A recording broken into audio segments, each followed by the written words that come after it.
திரு சரவண பெருமாள், பிரதமர் மோடி சொன்ன அந்த கருத்துக்கள் அனைத்துமே உண்மைக்கு மாறானவை, உண்மைக்கு கொஞ்சம் கூட பொருந்தக்கூடிய ஒரு கருத்து அல்ல. பாஜக காலகட்டத்தில் கிராமப்புறங்கள் வளரவே இல்லை என்ற கருத்தை சொல்றார் திரு திருச்சி வேலுசாமி. உங்க பதில்? அனைவருக்கும் மாலை வணக்கம். நியூஸ் 18 குழுமத்தில் நெறியாளர்களுக்கும் சக கருத்துரையாளருக்கும் என்னோட பணிவான வணக்கங்களை தெரிவித்துக் கொண்டு பொன்னான கருத்துக்களை தமிழ் மக்களுக்கு தெரிவிக்கிறேன். அதாவது நம்ம உற்று நோக்கினா மகாத்மா காந்தி அவர்கள் சொல்லியது என்னன்னு பார்த்தீங்கன்னா, கிராமங்கள் தான் இந்தியாவுடைய இருதயம் அப்படின்னு சொல்லி தெளிவாக சொல்லியிருக்காரு. ஆகையினால கடந்த ஒரு நம்ம தோராயமாக 1960ன்னு எடுத்துக்குவோம். 60லேருந்து சுதந்திரம் அடைந்த பிற்பாடு ஒரு சீர்பட்ட இந்தியாவாக பல சட்டத்திட்டங்களை மாறுதல் பெற்று 1950க்கு அப்புறம் 60ல் அதற்கு பிற்பாடு நீங்கள் கூட பார்த்துருக்கலாம். இப்போ ஒன் நேஷன் ஒன் போல் அது மாறுதல்கள் அப்போ இருந்து 67 வரைக்கும் பண்ணியிருக்காங்க.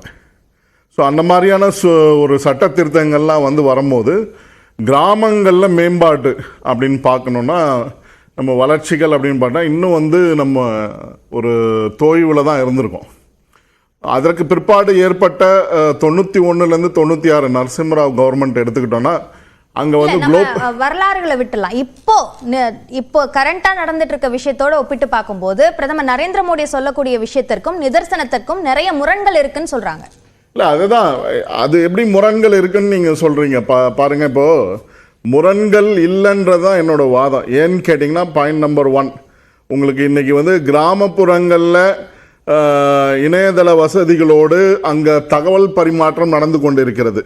கிராமத்தில் இருக்க ஒரு சாதாரண விவசாயி இன்னைக்கு ஆன்லைன் மூலயமா அந்த வெதர் ரிப்போர்ட்டை அதற்கு தேவையான விவசாயிகளுக்கு தேவையான இன்ஃபர்மேஷன் நீங்கள் கிராம அலுவலகத்தை அணுகணும்னு தேவையில்லை, ஆன்லைன்லேயே அவங்க இந்த ஆப் மூலயமா அவங்களுக்கு கிடைக்குது. Point number 1. பாயிண்ட் நம்பர் 2 பார்த்தீங்கன்னா டிரான்சாக்ஷன்ஸும் எல்லா நடைமுறைகளும் ஆன்லைன் படுத்தப்படுறது விவசாயிகளோட வளர்ச்சியை காமிச்சிடுமா? கண்டிப்பாக. ஏன்னா இல்லை, அந்த இது மட்டும் இல்லை, தகவல் பரிமாற்றம், அவங்க என்ன விதை விதைச்சிருக்காங்க, என்ன காலகட்டங்களில் என்ன பயிரிடுறாங்க, இந்த மாதிரியான இன்ஃபர்மேஷன் எல்லாம் நம்ம அக்ரிகல்ச்சரல் சென்டர்ட் அந்த ஒரு டிஸ்ட்ரிக்ட் இருக்குன்னா, அந்த மாவட்டம் இருக்குன்னா, அந்த மாவட்டத்தில் இருக்கக்கூடிய தலைமை விவசாய அலுவலகத்திலிருந்து தகவல்கள் பரிமாற்றப்பட்டு கொண்டு இருக்கிறது. நம்ம சேட்டலைட் வெதர் ரிப்போர்ட்ஸ்ல இருந்து எல்லாமே டிஜிட்டலைசேஷன் தானே, அது டெவலப்மென்ட். இது ஒரு துரிதமாக விவசாயிகள் செயல்படுவதற்கு உதவுகிறது. அவங்களுடைய ஈல்டு, அதாவது இப்போ அவங்க உற்பத்தியை பெருக்குவதற்கு உதவுகிறது. Point number 1. ரெண்டாவது, நீங்கள் சொன்ன மாதிரி டிஜிட்டல் டிரான்சாக்ஷன், அவங்களுக்கு கொடுக்கப்படக்கூடிய அந்த இன்சூரன்ஸ்னாலும் சரி மானியம்னாலும் சரி 6000 ரூபாய் இருந்தது, இப்போ 8000 ரூபாய் ஆக்கக்கூடிய இப்போ இது பண்ணிட்டு இருக்காங்க. அந்த மாதிரியான நிகழ்வுகள் எல்லாமே டைரக்டாக போகுது. இப்போ முன்னாடி அப்படி கிடையாது. நீங்கள் ஒரு யூரியாவை எடுத்துகிட்டு ஒரு இதில் கூடத்தில் வச்சுக்கிட்டு அவங்களுக்கு டிஸ்ட்ரிபியூட் பண்ண சொன்னால் அதில் பல ஊழல்கள், யூரியா ஸ்கேம் நம்ம பார்த்துருக்கோம், இந்த பாரத தேசம் பார்த்துருக்கு. ஆகையினால இன்னைக்கு விவசாயிகள் தங்கள் பொருள்களை விற்பதாக இருந்தாலும் சரி, அந்த பொருள்களை உற்பத்தி செய்வதற்கு தேவையான தளவாடங்கள், இன்ஃப்ராஸ்ட்ரக்சர், மற்ற டெக்னிக்கல் அப்கிரேடேஷன், நீங்கள் ட்ரிப் இரிகேஷனில் இன்றைக்கி வளர்ந்து வந்துட்டோம். ட்ரிப் இரிகேஷன் முன்னாடி இருந்த மாதிரி கிடையாது. அதற்கான தகவல் பரிமாற்றங்கள், உதவிகள், பேங்க் லோனு எல்லாமே விவசாயிகள் கடன் ரத்து பண்ணுறது, இந்த மாதிரியான விவசாயிகள் எல்லாமே ஆன்லைனில் வந்துருச்சு எல்லாமே. அதனால இன்னைக்கு மென்பட்டு இருக்கிறாங்க. இன்னைக்கு கிராமப்புறம், என்னோட கிராமங்களில் போய் கேட்டேன்னா எனக்கு தெரிஞ்ச தகவல் கூட அவங்க அதிகமாக தெரிஞ்சு வச்சுருக்காங்க. இதுதான் இன்னைக்கு நடந்து கொண்டு இருக்கக்கூடிய விவசாயிகளுக்கு ஒரு மிகப்பெரிய புரட்சி ஏற்பட்டிருக்கு.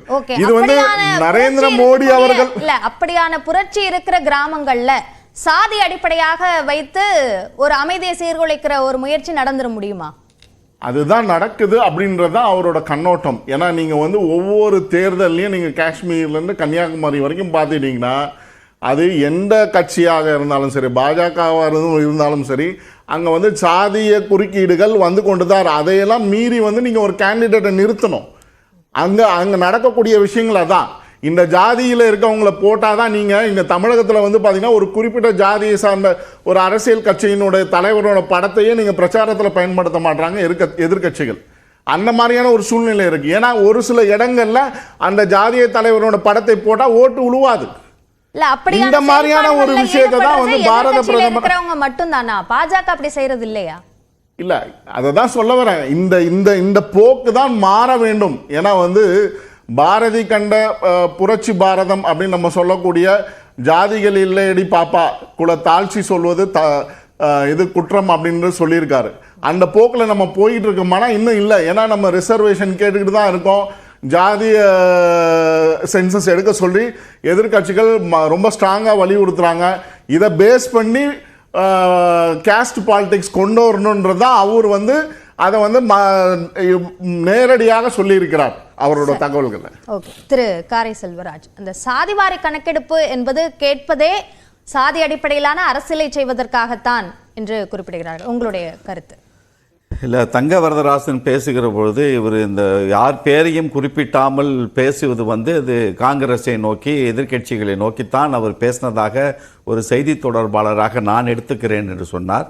அதையே நாங்கள் எப்படி எடுத்துக்கொள்கிறோம் என்று சொன்னால், இந்த சாதிவாரி கணக்கெடுப்பு என்கிற நிலை வருகிற பொழுது அதை செய்வதற்கு மனமில்லாதவர்கள் அந்த கேஸ்ட் பேசி பாலிடிக்ஸு அவங்க பாய்சன் பண்ணுறாங்க, இது இந்தியாவினுடைய ஒட்டுமொத்த கம்யூனிட்டியுடைய ஃபேப்ரிக்கை வீக்கன் பண்ணுறாங்க, இந்தியாவினுடைய வளர்ச்சி கிராமங்களில் தான் பேசுவது என்பதெல்லாம் அந்த மக்களை ஏமாற்றுவதற்காகத்தான் நான் ஒரு செய்தி தொடர்பாளராக நான் பார்க்குறேன். இதில் முக்கியமாக ஒரு கருத்தை யார் சொல்லுங்கிறாங்கங்கிறதுல தான் அந்த கருத்துக்கான வலிமையை எடுத்து நம்ம பேச முடியும். முதல்ல வந்து இந்த கம்யூனிட்டியை கெடுத்துறோம், கம்யூனிட்டியை பாய்சன் பண்ணுறாங்க அப்படின்னு சொல்லக்கூடிய இடத்தில் அதற்கான தகுதிப்பாடோடு பாரத பிரதமர் மாண்புமிகு நரேந்திர மோடி அவர்கள் இருக்கிறார்களா என்று சொன்னால் நான் இல்லை என்று சொல்வேன். இந்த கருத்தை பதிவு செய்வதே அவர் வந்து பொய் சொல்லக்கூடியவர், பொய் சொல்லுகிறார். இந்த கருத்தை பேசுவதற்கு கொஞ்சம் கூட அவருக்கு தார்மீக உரிமை இல்லை. எந்த அடிப்படையில் சொல்றேன்? ஏற்கனவே பேசுறதுங்க எல்லாருமே சொன்னாங்க, இந்தியா கிராமங்களில் வாழ்கிறது என்பது இது ஒரு தொடர்ந்து வந்து கொண்டிருக்கிறது.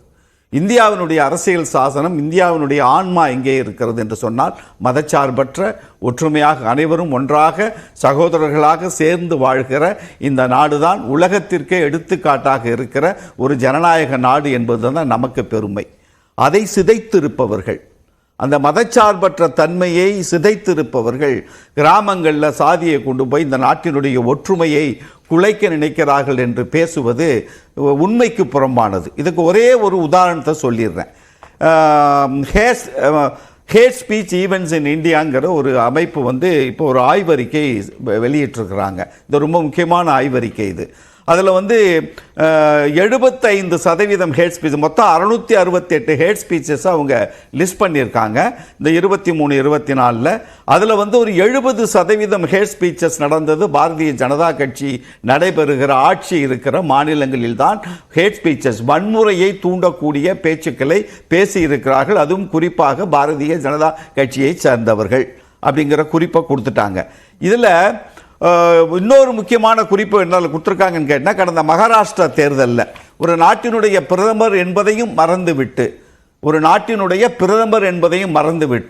தேர்தல் லாபத்திற்காக, அரசியல் லாபத்திற்காக மராட்டிய மாநில தேர்தலில் அவர் பேசிய பேச்சு எங்கே கொண்டு போய் சேர்த்திருக்கிறது என்று அந்த ஆய்வறிக்கை கொடுத்திருக்கிறது. Indian prime minister Narendra Modi's 2024 electoral campaign frequently used the hate speech against Muslim and other minorities, inciting discrimination, hostility and violence. இதுதான் அவர்கள் கொடுத்திருக்கிற ஆய்வறிக்கை. ஒரு நாட்டிலே ஒரு தேர்தல் களத்திலே சிறுபான்மையினரை பிரதமரே, மற்றபடி கட்சியில் இருக்கிற சாதாரணமாக இருக்கிறாங்க பேசுறாங்கன்னா அதை தடுத்து நிறுத்த வேண்டிய இடத்தில் இருக்கிற ஒரு நாட்டினுடைய முதன்மை அமைச்சர் ஒரு ஹேட் ஸ்பீச் மூலமாக ஒரு தேர்தல் வெற்றியை ருசிக்க வேண்டும்